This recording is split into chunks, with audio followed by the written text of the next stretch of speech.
Teman-teman, kita lanjut lagi ya pengumpulan data lalu lintas. Kemarin kita kan udah belajar tentang traffic counting. Jadi teman-teman udah bisa menghitung arus lalu lintas yang melewati suatu ruas gitu kan. Kalau masih ada yang kurang paham, lihat lagi video saya yang sebelumnya ya. Nah, sekarang saya mau menjelaskan bagaimana cara kita mensurvei kecepatan. Jadi kalau komponen lalu lintas kan ada 3, volume, kecepatan, sama kepadatan. Volume teman-teman udah bisa ngitungnya. Kemudian sekarang kecepatan. Nah, begini teman-teman. Dulu waktu sekitar tahun 96-97-an, survei lalu lintas untuk kecepatan itu pakai ini bendera, teman-teman. Misalnya ini satu ruas jalan. Ini satu orang di sini, satu orang di sini. Nah, ketika ada mobil atau motor lewat, diacung di bendera. Oh, jam 7 lewat 1 menit berapa detik gitu. Terus dia jalan sampai sini, ini orang kedua ngasih bendera lagi. Nah, dicatat antara waktu di titik ini sama di titik ini, nanti kan ketahuan waktunya antara bendera orang pertama, bendera orang kedua. Nah, nanti dari waktu dan jarak dapat kecepatannya gitu. Itu metode paling tradisional, kita belum pakai alat gitu. Nah, kemudian setelah ada alatnya, kita pakai speed gun, teman-teman. Speed gun itu bukan buat tembak, ya buat nembak, tapi buat nembak kecepatan. Misalnya kalau ada mobil lewat, atau ada andong lewat, atau ada janda lewat, nah kita langsung shoot tuh gitu kan. Nah, itu ketemu, kelihatan di sininya berapa kilometer per jam begitu kan. Mungkin teman-teman suka nonton di film ini juga, film-film luar negeri gitu kan. Kalau ada kendaraan kecepatan tinggi gitu lewat terus jalan kan, kalau di luar negeri itu kecepatan tuh jelas ya. Misalnya jalan nasional itu hanya kecepatannya hanya boleh maksimum 80 km per jam misalnya. Kalau ada pengemudi yang lewat di atas 80 km per jam, oh langsung ditilang sama polisi. Polisi tahunya pakai speed gun gitu. Oh, ketahuan Anda 81 km per jam. Wah, kena. Kalau di kita kan memang nggak dipenuhi. Jangankan di jalan raya, di jalan tol aja orang pada ugal-ugalan kan, termasuk saya gitu. Jadi memang di kita untuk kecepatan itu, batasan kecepatan tidak dipenuhi. Ya, kalau Anda tidak sependapat, tulis aja dalam komentar. Tapi kalau pengamatan saya sih, mau di jalan kota, jalan desa, jalan tol, jalan apa, memang tidak sulit banget untuk mematuhi aturan kecepatan gitu ya. Padahal kecepatan itu kaitannya dengan keselamatan. Nah, itu jadi pertama itu pakai bendera, kedua pakai speed gun, teman-teman. Nah, di sini saya mau jelaskan juga yang buat teman-teman bisa belajar, ini pakai survei namanya survei moving car observer. Jadi teman-teman lihat ke sini ya, ke komputer, nanti filenya saya share di deskripsi. Jadi teman-teman lihat nih, misalnya ada perjalanan dari simpang A ke simpang B begitu. Ini waktu mulainya misalnya jam 16.05, akhirnya jam 16.16. Kemudian ini perjalanan pertama ya. Kemudian kita hitung yang kendaraan yang menyusul kita kan moving car observer itu ceritanya kita naik mobil nih sama teman-teman. Ada yang pertama ngitung waktu, kedua ngitung kendaraan yang nyusul kita, kemudian kendaraan yang kita susul. Kemudian juga ada satu orang teman kita yang ngitung kendaraan yang berpapasan dengan kita berapa gitu. Itu di counter pakai hand counter gitu kan. Nah, jadi kira-kira yang surveinya berapa orang? Sekitar berapa ya? Ini pengemudi ya.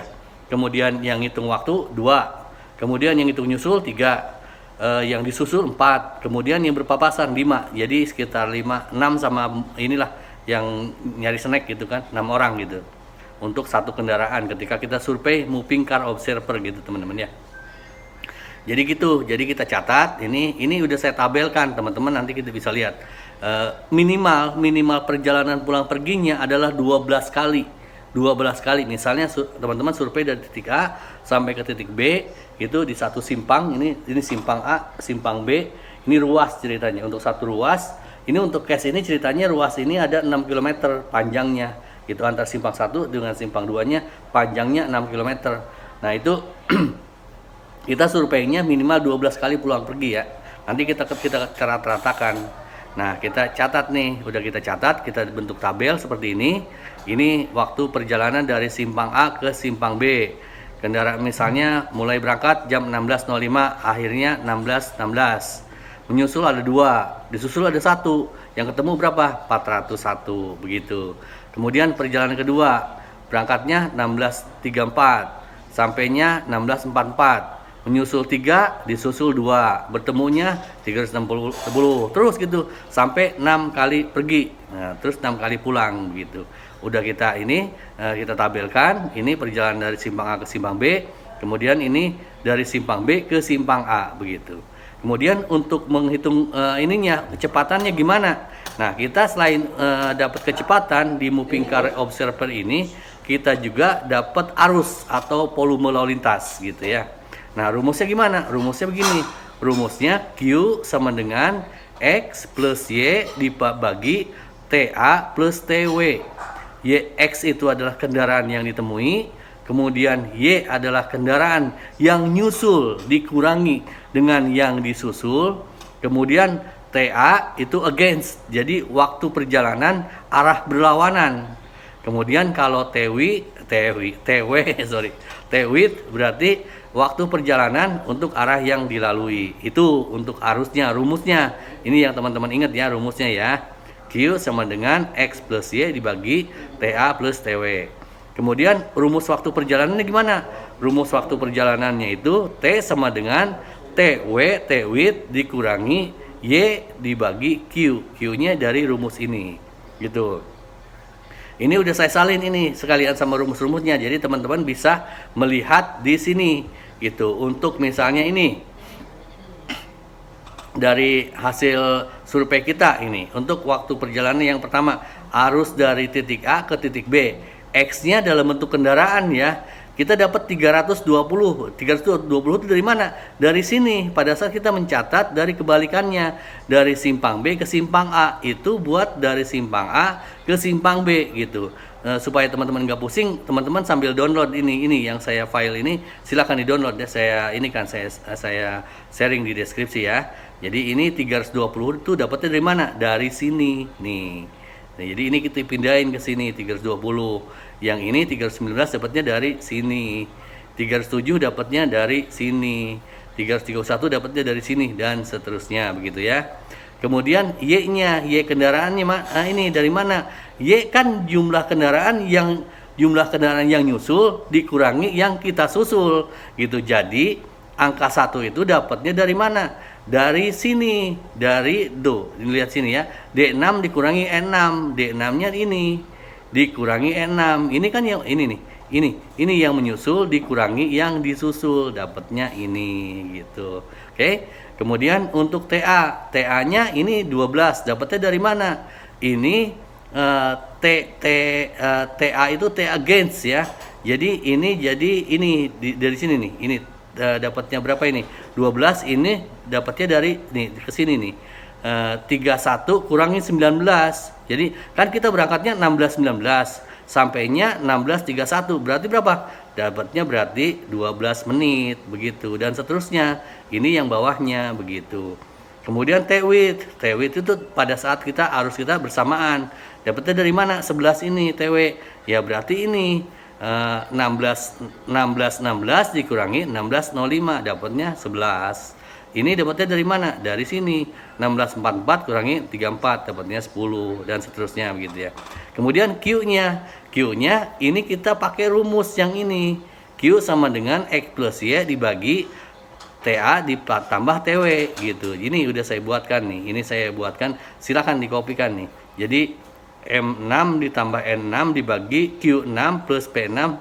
Ini kenapa saya kalikan 60? Karena ini adalah awalnya satuannya per menit. 1 jam itu kan 60 menit ya. Jadi ini dikali lagi 60 gitu. Udah dapet nih gitu. Untuk perjalanan pertama dapatnya segini 837, perjalanan kedua 834, perjalanan ketiga 775 dan seterusnya. Udah gitu kita rata-ratakan, dapatlah rata-ratanya 859 begitu. Nah, jadi pertanyaan untuk berapa arusnya untuk dari titik A ke titik B, dapat kita 859 kendaraan begitu. Kemudian untuk T-nya kita turunkan aja ke rumus ini. Kita masukkan maksud saya. Jadi T sama dengan TW ditambah Y bagi Q. Ini udah saya inikan juga nih. Ini kelihatan kan di sini kan?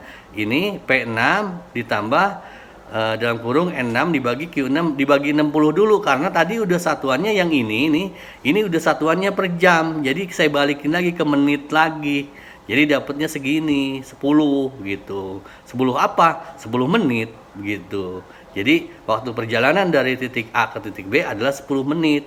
Untuk perjalanan 1, 2, 3, 4 sampai 6 rata-ratanya adalah 10 menit, 10,75, jadi kira-kira 11 menit. Nah, untuk perjalanan kebalikannya ya tinggal dibalik aja. Yang kejadian yang tadi kita balik. Kalau tadi ini ngambilnya dari sini, yang ini dari yang kebalikannya gitu. Jadi X-nya 401, dapetnya dari mana? Dari sini nih 401. Ini 360 dapat dari mana? Dari sini. 419 dapat dari mana? Dari sini, dan seterusnya begitu ya. Kemudian TA dan TW-nya sama, dibolak-balik. Tadinya ini jadi TW gitu ya. Jadi T against karena dia kebalikannya gitu. Jadi 11-nya kita pindahin ke sini. 10 pindahin ke sini. Yang ini baliknya ke sini karena ini jadi with kan. Jadi ceritanya kan udah B ke A gitu kan. Udah rumus dan seterusnya sama gitu. Udah dapet lah ketemu ininya arusnya. Jadi arus dari titik A ke titik B adalah 859. Untuk arus dari titik B ke titik A adalah 1085. Clear kan untuk ininya, untuk arus. Untuk waktu perjalanan clear juga. Ini dapatnya rata-ratanya 10,75 atau 11 menit. Untuk dari B ke A, ya ini dapatnya 11,51, 12 menit, begitu. Gampang kan? Nah, udah ini teman-teman kalau ada yang belum paham, silahkan buka. Karena ini rumus-rumusnya saya masukin ke sini dan silakan aja dibukain satu-satu.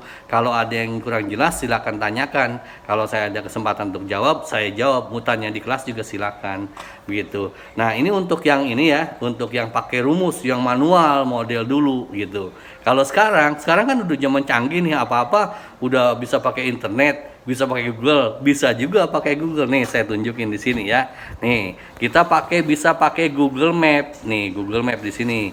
Nih, Google Map misalnya saya contohkan nih. Saya dari Tugu Simpang 5 sampai ke ini dari kita kalau untuk yang ini ya, untuk yang Google Map kita buka aja contoh. Saya contohkan dari awal biar teman-teman jelas ya. Google Map enter nih Google Map ya. Google Map udah. Nah ini kan ada tanda ini nih, yang begini nih. Apa sih? Rute. Ini diklik rute, klik aja. Udah klik rute. Nah, pilih titik awal. Misal saya mau dari sinilah, saya sembarangan aja lah. Biar teman-teman gampang nih, karena untuk nyari waktu perjalanan itu kan satu ruas dari simpang ke simpang, jangan ada simpang di tengahnya loh ya. Kalau ada simpang di tengahnya itu ruasnya jadi kebagi gitu, jadi nggak boleh ada ruas, nggak boleh ada simpang di ruas itu. Jadi kita ambil titik ini, dari sini. Nah ini udah ini asuransi Maximus cabang Bandung ceritanya gitu ya. Kita cari arah ke sini. Ini ada simpang di sini, kita taruh di sini. Ini titik tujuannya di sini. Ini misalnya. Nah, tuh udah ketemu dia 9 menit. Sekarang kita tuh gampang, dengan teknologi kita dimudahkan gitu. Jadi kalau udah 2 pertemuan ini teman-teman udah lengkap. Cara ngitung volume lalu lintas sudah bisa, ngitung kecepatan lalu lintas juga udah bisa gitu. Kira-kira teman-teman jangan dibikin susah ya. Gitu. Kalau ada pertanyaan silakan ditanyakan. Terima kasih, jaga kesehatan. Awesome.